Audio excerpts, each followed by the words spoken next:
Long, long ago, someone waved a leaf to cool down and invented the first fan. The origins of hand fans can be traced back as far as 4,000 years ago.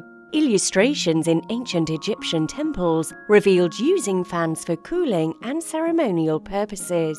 Painted silk fans appear to have been in use in China as early as the 5th century AD. Fans from China and Japan were not just fashion objects, but were an important social and religious symbol. The folding fan came to Europe via the spice route in the 17th century. Portraits of England's Queen Elizabeth I feature richly adorned, folding and rigid fans.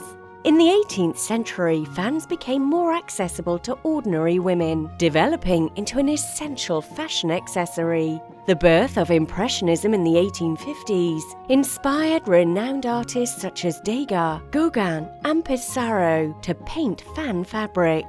Art Nouveau and Art Deco continued the art world's fascination with fans, making enormous ostrich feather fans de rigueur at the Moulin Rouge.